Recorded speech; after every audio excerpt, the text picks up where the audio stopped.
حمد و ثنا، تعریف اور توصیف اللہ مالک الملک خالق کائنات وحدہ لا شریک کے لیے خاص ہے۔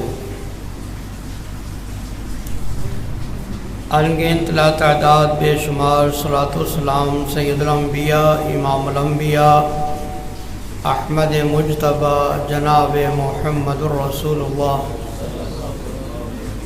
صلی اللہ علیہ وآلہ وسلم کی ذات گرامی پر، جن کی ذات مقدسہ مطہرہ کو رب العالمین نے رحمت للعالمین بنا کے مبعوث فرمایا، اور جن کے ذریعے قیامت تک آنے والے جنوں اور انسانوں کی ہدایت اور رہنمائی کا بندوبست فرمایا۔ ماہ رمضان اللہ کی رحمتوں، اللہ کے فضل،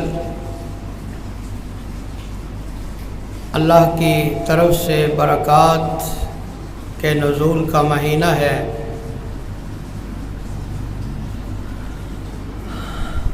اس مہینے میں اللہ احکم الحاکمین اپنے بندوں پر جہاں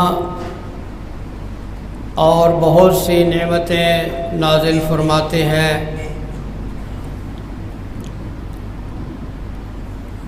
ان میں اللہ کی ایک بہت بڑی نعمت یہ ہے کہ اللہ تعالیٰ کثرت کے ساتھ اپنے بندوں کے گناہوں کو معاف فرماتے ہیں۔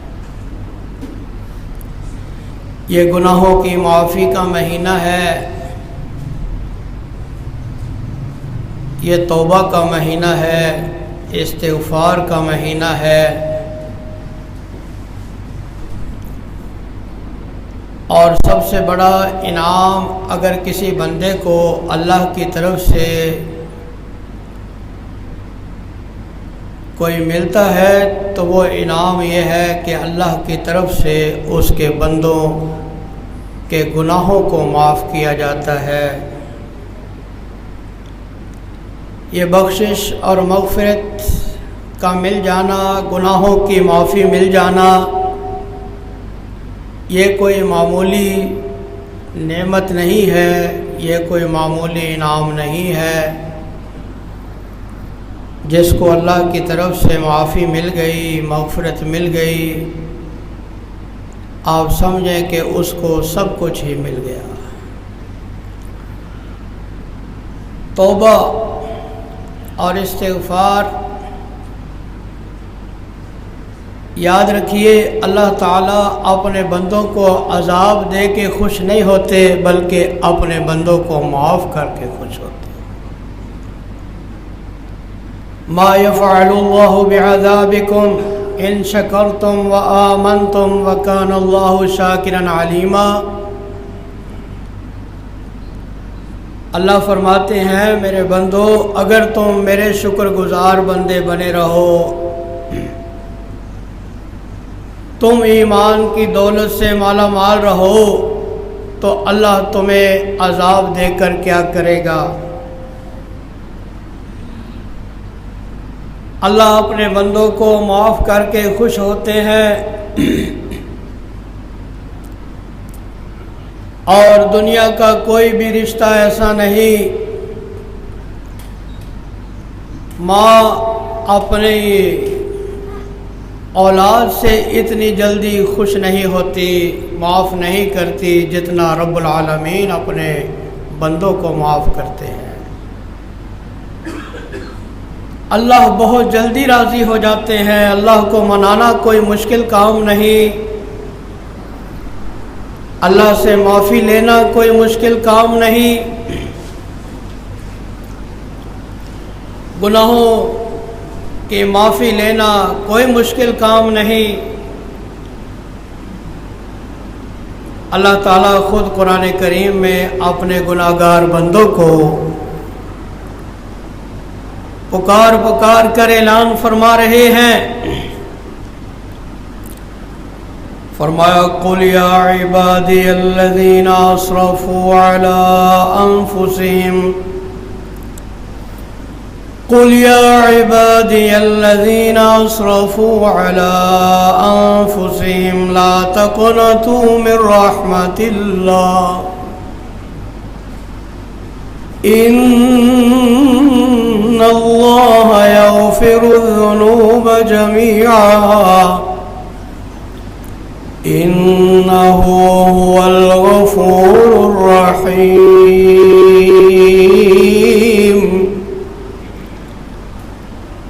اے میرے محبوب محمد کریم صلی اللہ علیہ وسلم، میرے بندوں کو یہ میرا پیغام پہنچائیں۔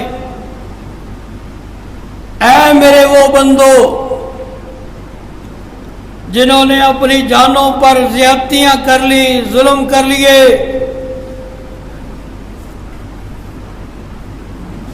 یہاں خطاب ان لوگوں سے نہیں کہ جو اولیاء اللہ ہیں، یہاں خطاب ان لوگوں سے نہیں کہ جو دن رات عبادت میں مصروف رہتے ہیں، یہاں خطاب ان لوگوں سے نہیں کہ جو گناہوں سے پاک اور صاف ہیں۔ میرا اللہ ان لوگوں سے خطاب کر رہے ہیں جو ہر وقت گناہوں کے اندر لتھڑے رہتے ہیں۔ یہاں خطاب ان لوگوں سے ہے، کائنات کا بادشاہ اپنے ان بندوں سے خطاب کر رہا ہے جن کے دن بھی گناہوں میں گزرتے ہیں، راتیں بھی گناہوں میں گزرتی ہیں۔ ان لوگوں سے اللہ خطاب کر رہے ہیں کہ جن کے دامن میں گناہ اتنے زیادہ ہیں کہ وہ اپنے گناہوں کی کثرت کو دیکھ کر یہ سمجھ بیٹھے ہیں کہ ہم تو اتنے بڑے گناہگار ہیں، اللہ تو ہمیں معافی نہیں کرے گا۔ فرمایا یا عبادی الذین اسرفوا علی انفسہم، اے میرے گناہگار بندو، لا تقنطوا من رحمت اللہ، اللہ کی رحمت سے کبھی نا امید نہ ہونا۔ اپنے گناہوں کی کثرت کو دیکھ کر کہیں یہ مت سمجھ بیٹھنا کہ اللہ تو نہیں معاف، ان اللہ یغفر الذنوب جميعا، اور تمہارے گناہ کتنے ہی زیادہ کیوں نہ ہو جائیں، اللہ کی رحمت سے کبھی زیادہ نہیں ہوں گے۔ اللہ کی رحمت کا ایک ہی پھریرا آئے گا، ایک ہی ہوا چلے گی، ایک ہی بارش ہوگی، اللہ تمہاری زندگی کے سارے گناہوں کو معاف فرما دے۔ اللہ تعالیٰ اپنے بندوں کو معاف کرنے کے لیے تیار ہے، اور حدیث قدسی کے اندر کیا آیا؟ فرمایا یا عبادی انکم تخطئون باللیل والنہار وَأَنَا أَغْفِرُ الذُّنُوبَ جَمِيعًا فَاسْتَغْفِرُونِي أَغْفِرْ لَكُمْ۔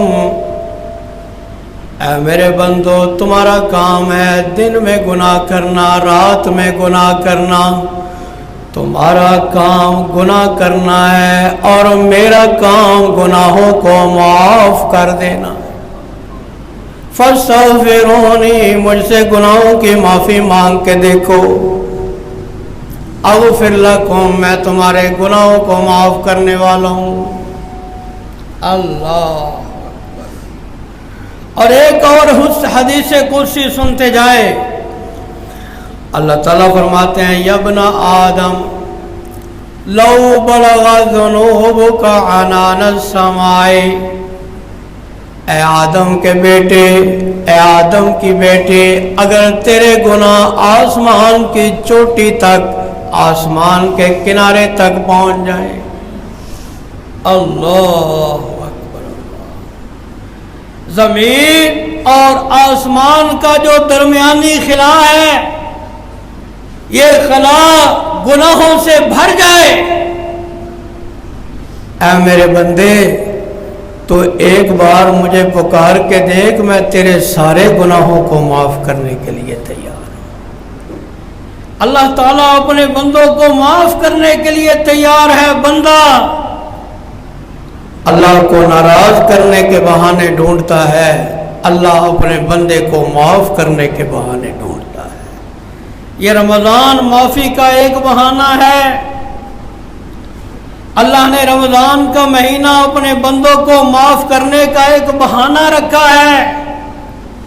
یہ مغفرت کا مہینہ ہے، بخشش کا مہینہ ہے، توبہ کا مہینہ ہے۔ میرے عزیز دوست اور بزرگوں، کثرت کے ساتھ اس مہینے میں جہاں ہم دوسری عبادات کریں، جہاں روزے کا اہتمام کریں، جہاں تراویح کا اہتمام کریں، جہاں ہم صدقات اور خیرات کا اہتمام کریں، جہاں قرآن کی تلاوت کا اہتمام کریں، وہاں کثرت کے ساتھ ہمیں اللہ سے اپنے گناہوں کی معافی کو مانگنے کا بھی اہتمام کرنا چاہیے۔ یہ توبہ استغفار ضروری ہے، اس سے بلائیں ٹلتی ہیں، اس سے وبائیں ختم ہوتی ہیں۔ اللہ تعالیٰ نے اگر اس قوم کے گناہوں کو معاف کر دیا تو میرے عزیز دوست اور بزرگوں، یہ عذاب کوئی بڑے سے بڑا عذاب کیوں نہ ہو، کوئی کرونا کیوں نہ ہو، کوئی بڑی سے بڑی وبا کیوں نہ ہو، اللہ تعالیٰ جب اپنے بندوں کو معاف کر دیں گے، اللہ اپنی رحمت سے یہ ساری وبائیں ہم سے دور فرما دیں گے۔ تو معافی مانگنے کی ضرورت ہے، توبہ کی ضرورت ہے۔ اللہ تعالیٰ سے دعا ہے کہ رب العالمین ہمیں صحیح معنوں میں توبہ کرنے کی توفیق عطا فرمائے، اور اللہ تعالیٰ ہمیں اس رمضان کے اندر اپنی عبادات کی توفیق عطا فرمائے، بڑھ چڑھ کر نیکیاں کرنے کی توفیق عطا فرمائے۔ اللہ تعالیٰ ہم سب کو معاف فرما کے جہنم سے آزادی کا پروانہ عطا فرما کے اللہ ان وباؤں کو، ان عذابوں کو، ان بیماریوں کو اللہ تعالیٰ ہم سے دور فرما دے۔ آخر دعوانا